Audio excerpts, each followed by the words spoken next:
थ' लोगोफोर नोंथांमोना इउटुबाव गोबां इउटुबारफोरनि भिडिअ नायो नाथाय खायफा इउटुबारफ्रा गाव गावनि इउटुबनिफ्राय भिडिअ आपल'ड खालामनानै इउटुब चेनेलनिफ्राय बेसेबां आर्निं खालामदों बेसेबां फैसा खामायगासिनो दङ गोबां इउटुबारफ्रानो खिथानानै लाया। साबस्क्राइब खालामनानै ला डिबि टेक्निकेल इउटुब चेनेलखौ आरो गोदान गोदान भिडिअ मोनबाय थानो थाखाय नटिफिकेसनखौ अल होनानै ला। खुलुमबाय, नोंथांमोना दायो नायगासिनो दं डिबि टेक्निकेल इउटुब चेनेल। थ' बिदिब्ला नोंथांमोना भिडिअखौ जोबजासे नायलांदो। दा नोंथांमोना जायबा नोंनि फेभरेट इउटुबार नोंथांमोना जायनि भिडिअ नायबाय थायो बिथांमोननि इउटुब भिडिअ नायनानै नोंथांमोना मोजां मोनो नाथाय बिथांमोननि आर्निंखौ नोंथांमोना गोबाङानो मिथिनो लुगैयो। दा नोंथांमोना मिथिनो लुगैब्लाबो बिथांमोना गाव गावनि आर्निंखौ खिथानानै लाया। सोरबा खिथानानै लायो गाव इउटुबनिफ्राय बेसेबां आर्निं मोनो बेसेबां फैसा खामायगासिनो दङ इउटुबाव भिडिअ बानायनानै।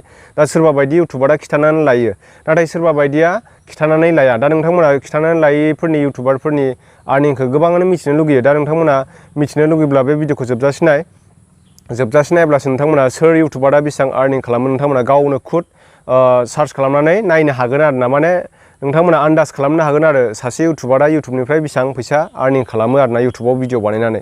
थ' बिदिब्ला लोगोफोर दानिया फैदो मबाइलनि स्क्रिनाव। थ' लोगोफोर दानिया फैबाय जोङो मबाइलनि स्क्रिनाव। बेनिफ्राय नोंथांमोना गाव गावनि मबाइलनि गुगोल क्रोम ब्राउजारखौ अपेन खालामनानै लाग्रोदो। नैबेहाय गुगोलाव सार्चआव थुब्लानो जाबाय, बेहाय ससियेल ब्लेड लिरदो। आं दायो ससियेल ब्लेड सार्च खालामबाय। बेनिफ्राय फार्स्टआवनो नैबे लिंकआव क्लिक खालामब्लानो जाबाय। लिंकआव क्लिक खालामखांनायनि उनाव नोंथांमोना नैबे राइट साइडनि खनायाव इउटुब इउजार नेम लिरनाय नुदों। नैबे इउजार नेमाव थुनानै होबानो जाबाय। बेनिफ्राय नोंथांमोना सोरनिखौ नायनो इउटुब चेनेलनि नामखौ सार्च खालामदो। बेनिफ्राय आङो दायो आब' फुजिनिखौ नायनोसै आरोना। बेवहाय आङो फुजि बसुमतारी लिरनोसै, फुजि बसुमतारी। बेनिफ्राय ग'आव होबाय आङो, सार्चआव थुबाय। सार्चआव थुनाय लोगो लोगो नोंथांमोना नायनो हागोन आब' फुजिया खैथा भिडिअ आपल'ड खालामखो।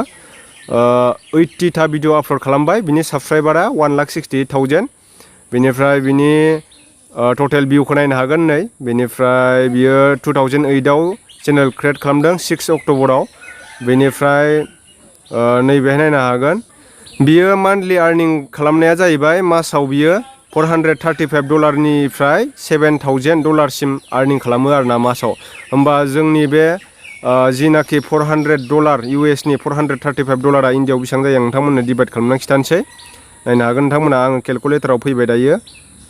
केलकुलेटराव 435 इन्टु 79 34,000 आर्निं खालामगासिनो दं आरोना मान्थलि। 34ल' जाया बिनिया, माब्लाबा समाव बिदिनो $1,000 $2,000 बेफोरबायदि थाङो आरोना। माने 7,000सिमबो खामायो बेयो। 7,000 बबेबा मासाव बिदिनो बांसिनबो खामायो नोंनि भिडिअ होनायनि खोथा। बबेबा मासाव नोंनि भिडिअआ 2 लाख 3 लाख 4 लाख 5 लाख गाहाम भिडिअ फैयोब्ला, एडभार्टाइज बारा फैयोब्ला बिनिफ्राय आर्निंखौ बारा मोनो। बबेबा मासाव नोङो 1,000 गाहाम डलार मोनोब्ला, $2,000 मोनोब्ला, नोङो $2,000 मोनोब्ला बेसेबां जायो आं $2,000खौ इन्टु खालामना खिथानोसै नोंथांमोननो। माने इण्डियान कारेन्सियाव नायदो नोंथांमोना। 1.5 लाखनि खाथियाव खामायो आरोना $2,000 बाथाय। माने 1.5 लाख मासाव बेफोरबायदि खामायो आरोना आब' फुजिमोना। मालाबा समाव 1.5 लाखबो खामायो, मालाबा समाव 1 लाखबो, मालाबा 50,000बो, मालाबा 35,000बो। माने भिडिअ होनायनि खोथा आरोना। बबेबा मासाव नोङो भिडिअ आपल'ड होआब्लाथ' नोङो फैसा मोननाय नङाना। फैसा मोनोब्ला नोङो भिडिअ आपल'ड होबाय थाब्लासो फैसा मोनगोन मान्थलि, बेफोरबायदि आरोना लोगोफोर। नायनो हागोन नोंथांमोना। बिदिनो नायदो आरोना सोरनि आर्निंखौ नायनो गोसो।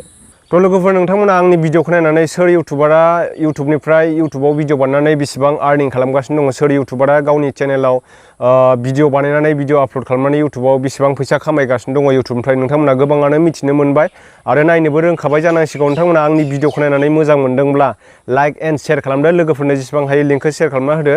आरो चेनेलाव गोदानब्ला नोंथांमोना आंनि चेनेलखौ साबस्क्राइब खालामनानै ला। बिदिनो माने इउटुबजों रिलेटेड थानाय ससियेल मिडिया, फेसबुकआनो होन, टुइटारानो होन, इन्सटाग्रामानो होन, बिनि सोमोन्दै नोंथांमोना माबाफोर प्रब्लेम मोनदोंबा आंनियाव माने कमेन्ट खालामनानै सोंहरनो हागोन।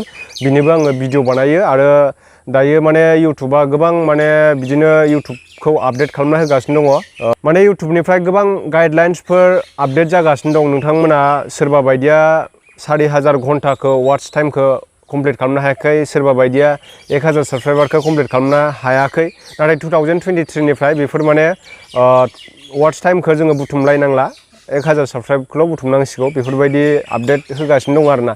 नाथाय माब्लानिफ्राय बे एप्लाइ जागोन बेखौ डेट फिक्स खालामाखै नोंथांमोना। आं डेट फिक्स मोनबानो आङो भिडिअ बानायना खिथागोन आरोना। थ' बिदिब्ला नोंथांमोन दिनैनि भिडिअआ एसेनोसै।